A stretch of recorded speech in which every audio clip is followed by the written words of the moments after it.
They said marriage was supposed to be the happiest day of your life, but they never warned me about the decades that come after. No one tells you how two people who once couldn't spend a moment apart can suddenly feel like strangers under the same roof. This video isn't about fairy tales. It's about the truth. The raw, unfiltered truth no one prepared us for. From silent dinners and invisible resentment, to the moments that make you wonder, did I marry the wrong person?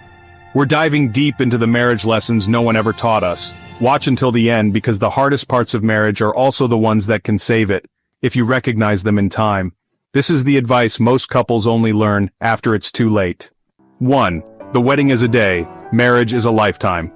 Let's start with the biggest misunderstanding of all. So many of us pour our souls and savings into a wedding. We chase the perfect dress, the Instagram-worthy photos, the playlist that hits just right. But no one prepares you for what comes after the champagne wears off.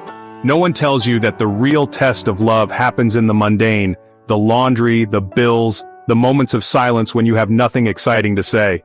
Marriage isn't built on grand gestures, it's built on showing up every single day even when it's hard.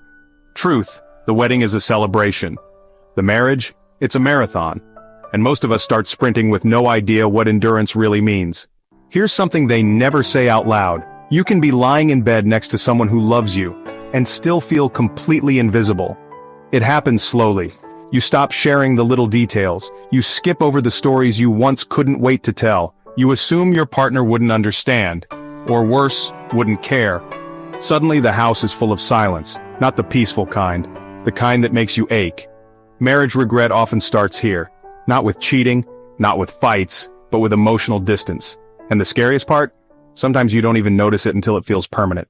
Love doesn't disappear, it changes, and that's a test. When people say we fell out of love, what they really mean is love stopped looking the way it used to. In the early days, love is adrenaline, fireworks, texts that make your heart race. Years later, love is picking up their prescription. It's sitting in silence without pressure. It's caring for each other through depression, burnout, or a midlife identity crisis. No one teaches us that love evolves. And if we don't evolve with it, we start resenting the version we're left with. Here's the truth. You didn't fall out of love, you just didn't recognize the new form it took. Intimacy isn't just physical, and that confuses everyone. People think the spark is gone when sex slows down. But real intimacy? It's about emotional nakedness. Can you share your darkest thoughts with your partner? Do they know what scares you? What you dream of? What you regret? Most couples don't talk about these things. They talk about what's for dinner, what time the kids' practice ends, what show to binge. And over time, the relationship becomes a logistics company, not a connection. Intimacy dies not from lack of touch, but from lack of truth. You will want to leave more than once. This might be the hardest truth of all. Almost every married person at some point thinks about walking away, not because they don't love their spouse, but because life feels overwhelming, because they feel stuck, because they want to feel alive again. And marriage in that moment feels like a cage. No one talks about the pull of escape. It's taboo. It feels shameful, but it's normal. The question isn't if you'll ever want to leave. The question is, what will you do when you do? You know what kills love faster than infidelity? Resentment. It starts as small things. Why am I always the one doing the dishes? Why doesn't he ever say thank you? Why do I feel like a roommate instead of a wife? Unspoken frustration becomes emotional poison. Here's the scary part. The other person often has no idea it's happening. They think everything's fine, until one day, it explodes. Marriage regret often begins in these invisible trenches, not with betrayal, but with quiet neglect. Fights aren't a problem, but how you fight is. Couples fight, that's normal, but some couples fight to win. Others fight to understand. If you use your partner's secrets as weapons, if you walk away every time there's conflict, if you bottle things up to keep the peace, you're not resolving, you're rotting. Most marriages don't end in one big explosion, they die from 1,000 unsaid words. Learn how to argue, learn how to listen without defending yourself, learn how to say I was wrong, or else you'll slowly become two people who are always technically right and completely disconnected. You can't fix your partner, only yourself. This one hurts. We enter marriage thinking, they'll change, or worse, I can fix them. But marriage isn't a renovation project. If you marry someone hoping they'll stop drinking, start caring, become someone they're not, you're not choosing a partner. You're choosing a fantasy. And when reality hits, it hurts both of you. The only person you can fix is the one in the mirror. If your partner joins you on that journey, great. If not, you'll have to make a choice. But stop waiting for someone else to become the version you imagined. Romance has to be chosen, again and again.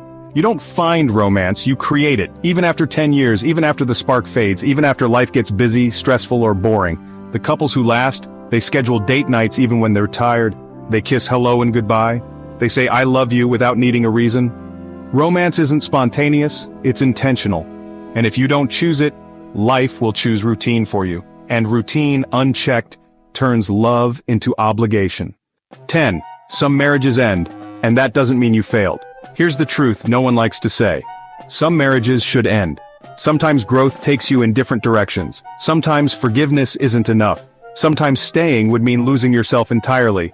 Ending a marriage isn't always failure. Sometimes it's survival. But before it gets to that point, ask the hard questions. Have the uncomfortable conversations. Give it your full effort, not just for them, but for you. Because if it does end, let it end with clarity, not regret. Marriage is never what they show in the movies, but that doesn't mean it's broken. It just means it's real. If you found truth in this video, don't keep it to yourself. Hit that like button, leave a comment about your own marriage lessons, and share this with someone who needs to hear it. Subscribe to Too Late to learn for honest stories, real advice, and the wake-up calls no one else dares to give. And remember, love is a choice. So is regret.